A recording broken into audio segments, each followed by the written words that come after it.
Salut à tous, je fais une vidéo super courte avec la caméra à la main. Je vais essayer de pas trop bouger pour faire un petit retour sur AltarQuest. C'est ma troisième partie.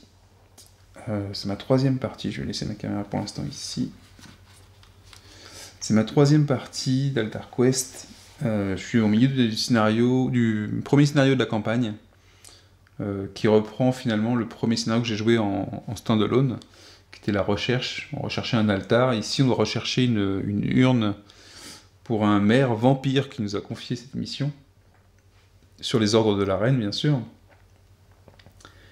Et en fait, mon opinion sur le jeu a énormément changé entre le premier scénario que j'ai fait, le retour que j'en ai fait un petit peu dans une de mes news, et là, je me retrouve dans quelque chose que j'aime beaucoup, à savoir que si je vais vous faire un petit diorama de ce que là où j'en suis dans cette partie-là avant le tour du méchant.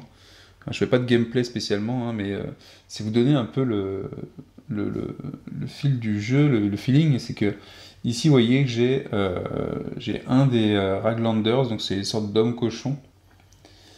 Après les cochons dans l'espace, on a les cochons dans le donjon, et les deux personnages qui sont un peu éloignés du reste de mon groupe. Mon groupe est un peu dispersé sur trois pièces différentes, et je pensais pas que c'était vraiment possible dans le jeu, que ce n'aurait pas tellement que ce soit pas possible, mais qu'il y ait une utilité à séparer le groupe.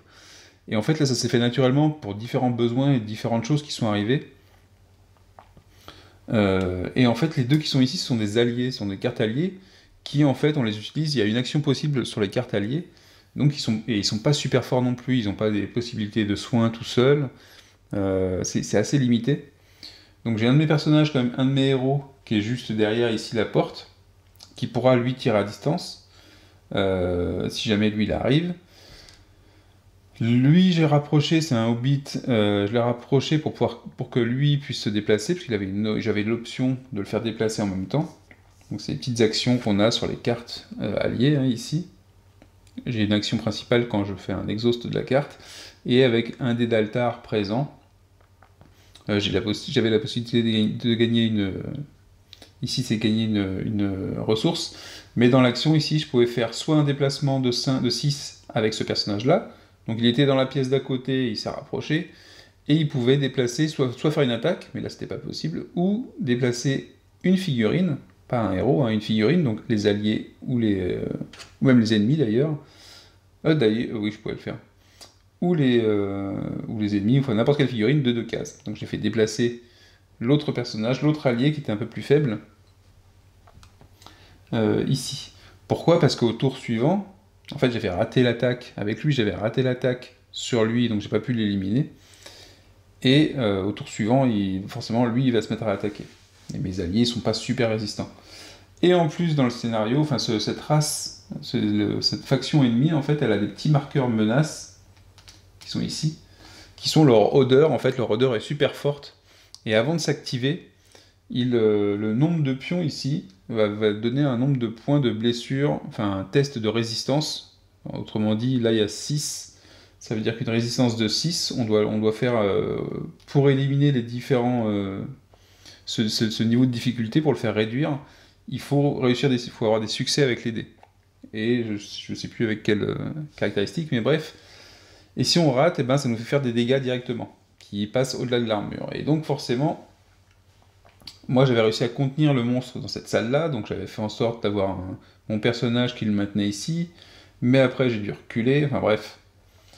C'est assez cool, c'est qu'il y a vraiment une histoire qui se déroule, c'est surtout à ça que je voulais revenir, c'est qu'il y a vraiment une histoire qui se déroule, on réfléchit énormément à ce qu'on va faire, sans que pour autant ça prenne la tête et que ce soit en dehors de toute thématique. C'est pas froid, on est vraiment dans le truc de dire ok, je vais reculer là, lui va pouvoir venir ici en renfort avec le personnage, il va lui éviter des dégâts ou une activation du monstre potentiellement.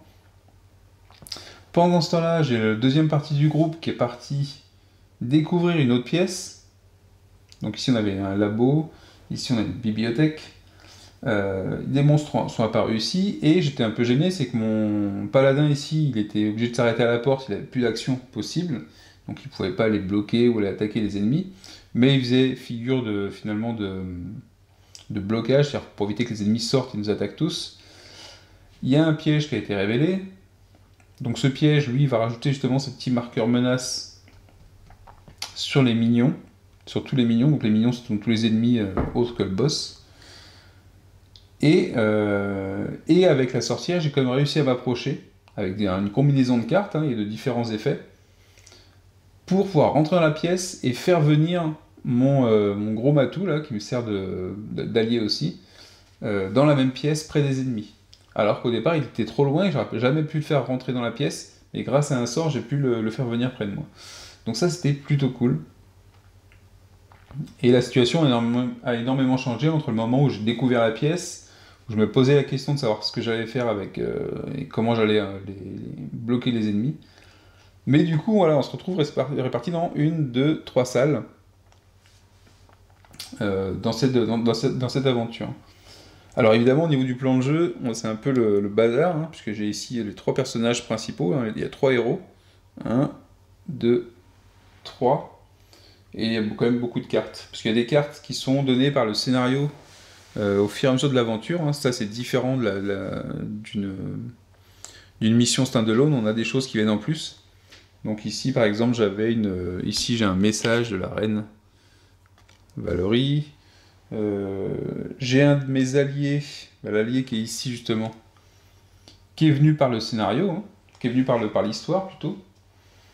Et qu'est-ce qu'on avait d'autre? Ah, ici on avait aussi une pierre mystérieuse récupérée dans le scénario, et ça c'est quelque chose qui n'est pas obligatoire, c'est en faisant des choix dans les chapitres du scénario, on peut récupérer ou pas cette pierre. Donc voilà, c'est vraiment assez cool. Donc moi j'ai peint, je vous l'avais fait en vidéo dans les news la dernière fois, c'est que j'ai peint pas mal de choses au niveau des features, donc des ensembles, ça rend tout de suite mieux. Les petits champignons rouges et tout, c'est tout simple à faire, enfin c'est long à faire parce qu'il y a tous les petits points blancs à faire, mais c'est assez cool à faire et ça rend tout de suite une plus belle ambiance. Restera, je pense, à faire les héros, plus que les mignons qui restent peu de temps en jeu finalement. Je pense que je ferai les héros, je ne sais pas si je ferai je sais pas si je ferai tous les mignons. Et en tout cas, et ici, un truc intéressant aussi, c'est qu'ici, donc quand on fait la campagne, on a les cartes d'histoire de la campagne, donc qu'on va devoir parfois tirer, selon les rencontres qu'on fait dans le livre de campagne. Il y a le livre qui est derrière, ici. Et en fait, ça raconte une histoire, et à la fin de chaque chapitre, on a un setup du jeu à faire, et on fait une partie d'AltarQuest, comme si on faisait un scénario standalone en fait. Ici, le campaign pool, c'est toutes les cartes qui seront potentiellement accessibles pendant la campagne. Donc il y a des cartes d'évolution des ennemis, je ne sais pas encore comment ça marche, et des cartes d'évolution de nos héros, qu'on va pouvoir utiliser. Et dans le journal, en fait, c'est tout ce qu'on récupère pendant le temps de l'aventure, donc tout ce qu'on lit dans le livre, tout ce qu'on raconte comme histoire entre deux sessions de Dungeon Crawler. On met les cartes ici, et toutes les cartes qui sont ici sont accessibles au début du scénario, donc on peut se les répartir sur les différents personnages. Donc ce sera les alliés, la fameuse pierre magique, tout ça c'était dans le journal, et on les récupère quand on met en place le scénario. Bref, en tout cas mon retour est vraiment bon, c'est-à-dire que je suis content de vivre cette petite aventure. Je joue 3 personnages et 2 alliés en mode solo, donc c'est assez lourd, c'est assez long, le tour de jeu est relativement long, malgré tout, parce qu'il y a beaucoup de choix quand même, il y a beaucoup de cartes. Étant donné qu'il y a beaucoup de cartes, il y a beaucoup de choix et il faut regarder un peu tout. Plus les cartes de réaction des différents personnages. Donc ici, moi j'ai les mains de cartes de mes personnages sur les petits supports et les cartes de la zone de jeu qui sont là. Et je me sers des cartes, des intercalaires pour mettre les pions du personnage. C'est assez cool comme ça. Mais oui, effectivement, ça prend de la place. Et ici, j'ai les différentes figurines pour les ennemis. Ici, j'ai le tirage. Ah oui, ici, j'ai la partie du vilain et la partie quête. Ce qui prend souvent le plus de place, c'est la quête, parce que c'est tous les lieux qu'on découvre. Et là-bas, j'ai les rencontres, les lurkers, les indices, c'est lié au scénario, les features et les cartes de recherche. Et puis là, les pions, toujours dans l'excellent rangement Eclipse éditorial, très pratique. Donc voilà, un excellent retour sur le jeu pour l'instant. J'ai vraiment un bon feeling sur l'aventure. Et plus on joue, plus finalement on passe outre le système, on recherche vraiment ce qu'on a envie de faire. C'est-à-dire on est moins dépendant des cartes, on passe d'un état où on va regarder les cartes pour savoir ce qu'on veut faire, à on cherche les cartes parce qu'on sait ce qu'on veut faire et on va essayer de voir comment on le fait. Et ça, c'est assez cool. J'aime beaucoup ce sentiment de dire alors ouais, j'ai l'impression de pouvoir tout faire, c'est seulement il faut que je trouve la combinaison pour le faire. Et ça, c'est vraiment super sympa. Bon, j'espère que la vidéo va pas trop bouger. En discutant, peut-être que je l'ai fait. Je vais laisser sur cette scène-là et je vous dis à la prochaine. Ciao, ciao.